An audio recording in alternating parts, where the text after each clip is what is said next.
ভিড়ে গেছিল ধরাই দিয়েছে। দুঃখজনক বিষয় এইটা অনেক সময় শ্রমিকরা গাড়ি অনেক দূর দূরান্ত রিজার্ভ মেরে আসে, গাড়ির ভিতরে ক্লান্ত শরীর অবস্থায় ঘুমন্ত অবস্থায় থাকে। এই ঘুমের ঘরে যদি এরকম কোনো ঘটনা হয় তাহলে তো এই জীবনের তো কোনো মূল্য নেই। এই জীবনের তো শ্রমিক জীবনের তো এক পয়সা মূল্য নেই। এইটা আমার ভিটে, শ্রমিকের ভিটে।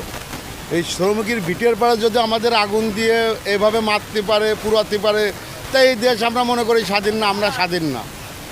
এই দেশ স্বাধীন না, আমরাও স্বাধীন না। কারণ আমাদের এই শ্রমিকদের এইটাই আমাদের মাতৃভূমি। আমরা বাড়িঘর জানে, বউ ছেলে মেয়ে জানে, টাকা ইনকাম করছি, বোর পাঠাই দিয়ে গাড়ির মধ্যে শুয়ে আছি। তো এই ঘরে থাকি, আমার ঘরে যদি আগুন জ্বলে, আমি যদি আগুন জ্বলে মরে যাই, তাহলে এইটা আমার দেশ না, এইটা আমার স্বাধীন দেশ না। শ্রমিক তো আমার এই যে এটা তো পার্মানেন্ট এই গাড়ির হেল্পার, এই গাড়িতেই থাকতো, কিন্তু আল্লাহর কি রহমত কালকে টিভি গেছিল, গাড়িতে ছিল না, থাকলে তো ওই তো মারা যাইতো। এই তো গাড়ির পার্মানেন্ট হেল্পারে। আমাদের প্রশাসন আশ্বস্ত করেছে 24 ঘন্টার ভিতরে তাদেরকে গ্রেপ্তার করবে, প্লাস আমাদের যে ক্ষতি হয়েছে ক্ষতিপূরণ সব না দিতে পারলেও আমাদের কিছু অংশ ক্ষতিপূরণ দেবে, এরকম একটা আশ্বস্ত করেছে।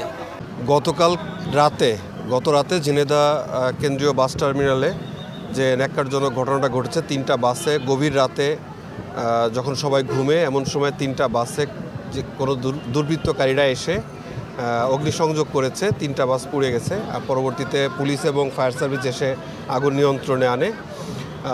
এই ঘটার সাথে সাথে আমরা কাজ শুরু করেছি। আমরা এই কারাই ঘটনা ঘটিয়েছে শনাক্ত করার জন্য যে ধরনের যে পদ্ধতিগুলো আছে সেই পদ্ধতিগুলো আমরা অ্যাপ্লাই করছি এবং আমরা অলরেডি কিছু কিছু বিষয় শনাক্ত করতে সক্ষম হয়েছি। এরপরে সকালে আজকে শ্রমিক ভাইরা রাস্তা অবরোধ করেছিল, তাদের সাথে আমরা কথা বলেছি, তাদের দাবি দাওয়াগুলো শুনেছি, বিষয়গুলো আমরা অ্যাড্রেস করেছি। এখানে জেলা প্রশাসনের প্রতিনিধি আছেন, আমরা সবাই মিলে দাবি দাওয়াগুলো শুনেছি, সেটা অ্যাড্রেস করেছি।